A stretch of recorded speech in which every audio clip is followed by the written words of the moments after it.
आप सब अच्छे होंगे। मेरा नाम है प्रजक्ता होलकर। आप सबका स्वागत है मेरे YouTube चैनल यूनि स्टडी 24 में। तो आज हम पढ़ेंगे chapter number first, number system, exercise 1.3। चलिए स्टार्ट करते हैं 1.3 का फर्स्ट क्वेश्चन। तो फर्स्ट क्वेश्चन है हमारा, write the following in decimal found and say what kind of decimal expression each has. इसका मतलब है कि जो हमारी यहाँ पर फॉर्म दे रखी है उसको हमें डेसिमल में कन्वर्ट करना है बस। तो इसमें क्या करेंगे, डेसिमल में कन्वर्ट करने के लिए 36/100 को डिवाइड कर देंगे, 100 से नीचे से ऊपर को डिवाइड कर देंगे 36 को 100 से। अब 100 के टेबल में 36 तो बहुत छोटा हो गया, तो क्या करेंगे, हम पॉइंट लगाएंगे और 0 इसमें बढ़ा देंगे। अब इसमें 360 तो नहीं आता, लेकिन 300 आता है, 300 आता है 3 बार में। अब 300 माइनस करेंगे तो बचेगा 60। अब 60 नहीं आता है तो 0 लगा देंगे। अब बचा हमारा, इसमें आएगा 6 टाइम आ जाएगा 600। तो ये हमारा पूरा कट जाएगा। इसका मतलब ये हमारा टर्मिनेटिंग है। तो आपको मैं बताऊं टर्मिनेटिंग एंड नॉन टर्मिनेटिंग क्या होता है। जैसे कि मान लीजिए आपको यहाँ पर कोई नंबर लिखा हुआ है पॉइंट लगाकर 1 2, और यहाँ पर लिखा हुआ है 1 2 1 1 2 1 1 1 2, ऐसे डॉट लगी हुई है। तो इसका मतलब है ये है टर्मिनेटिंग एंड ये है नॉन टर्मिनेटिंग। इसका मतलब है जो ये आगे बढ़ती जा रही है संख्या, इसका मतलब है नॉन टर्मिनेटिंग, और जो यहाँ पर इसको स्टॉप हो गया, रुक गया है, इसका मतलब ये टर्मिनेटिंग है। तो इसके हिसाब से हमारा ये क्या हो गया, टर्मिनेटिंग, क्योंकि हमारे यहाँ पर जो ये नंबर है वो यहाँ पर नंबर आया है। तो हम क्या करेंगे 0.36, ये यहाँ स्टॉप हो गया, इसकी वजह से ये क्या है, टर्मिनेटिंग। स्टार्ट करते हैं क्वेश्चन नंबर फर्स्ट का second point. So second point है हमारा 1/11। तो अब 11 से 1 के डिवाइड करेंगे, 11 से 1 के, तो 11 रखेंगे हम बाहर और अंदर रखेंगे 1। तो ये 1 आ गया। अब पॉइंट लगाएंगे तो 0 बढ़ाएंगे। अब 0 बढ़ा दे, लेकिन अभी भी 11 से जो है 10 छोटा है, तो उसके लिए हमें क्या करना पड़ता है, उसके लिए हम एक 0 ले लेंगे। अब एक और पॉइंट तो लगाते नहीं, इसलिए एक 0 बढ़ा लेते हैं, जिससे हमारा यहाँ पर एक 0 आ जाता है। अब क्या करेंगे, हम 11 के टेबल में ये आता है, देखेंगे तो ये तो नहीं आता, इससे कम आता है 99, 9 बार 99 आता है। हम 99 में से 100 माइनस करेंगे, बचेगा 1। अब 1 दोबारा से वही रिपीट करना पड़ेगा, 0 का, इस पॉइंट से एक 0 तो आ गया, अब एक 0 बढ़ा देंगे तो फिर एक 0 बढ़ जाएगा, फिर 99 लिख लेंगे क्योंकि 99 नहीं आएगा, फिर 1 आ गया। इसका मतलब ये बार बार रिपीट हो जा रहा है, बार बार रिपीट होता जा रहा है ये। इसका मतलब ये कभी रुकेगा ही नहीं, ये दोबारा ऐसे आता रहेगा। तो इसके ऊपर हम क्या लगा देंगे, ऐसे बार लगा देते हैं। तो ये क्या हो गया हमारा 0.09 बार। बार लगा दीजिए या फिर ऐसे ऐसे करके पॉइंट बना दीजिए। तो ये क्या हो गया हमारा, नॉन टर्मिनेटिंग। ये हो गया, क्या हो गया हमारा, नॉन टर्मिनेटिंग।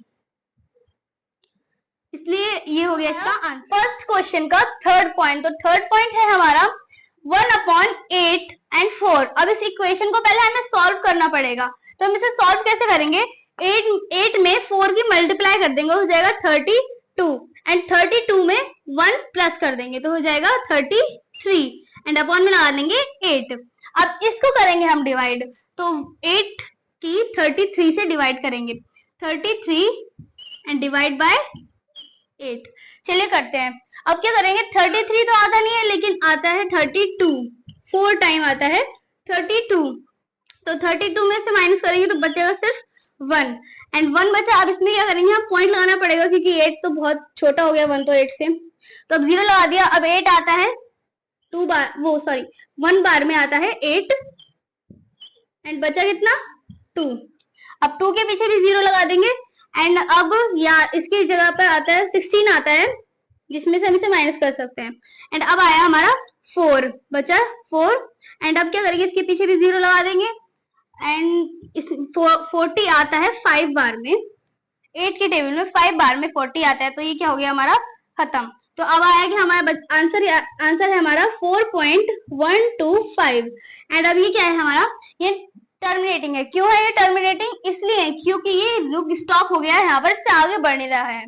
तो यही हो गया हमारा आंसर। तो फ्रेंड्स, तो अब आता है हमारा फर्स्ट क्वेश्चन का फोर्थ पॉइंट। तो फोर्थ पॉइंट क्या है हमारा, 3/13, मतलब 13 की डिवाइड हमें 3 से करनी है। अब क्या करेंगे, 3 लिखेंगे, 13 बाहर लिखेंगे एंड 3 अंदर लिखेंगे। अब पॉइंट लगाएंगे और 0 बढ़ाएंगे क्योंकि बहुत ज्यादा छोटा है 3। अब इसके टेबल में 26 आता है 2 टाइम आने के बाद इसके नीचे अब बचेगा यहाँ पर 4। अब 4 के पीछे भी 0 लगा देंगे, पॉइंट जो था उससे 4 के पीछे भी 0 लग जाएगा। अब 40 के लिए हम लिख देंगे 39 जो आता है 3 बार में 13 के टेबल में। अब बचा हमारा 1। अब 1 के पीछे हम पॉइंट से 0 तो लगा देंगे, लेकिन अभी ये जो है छोटा है 13 से, मतलब ये नहीं कर सकता, तो अभी हम 0 लगाएंगे एंड फिर एक और 0 बढ़ाना पड़ेगा हमें। अब ये आ गया। अब हम देखेंगे 7 टाइम आता है 91। अब 91, अब बचेगा कितना 9। अब ये भी छोटा है तो 0 बढ़ा देंगे। अब 0 हो गया।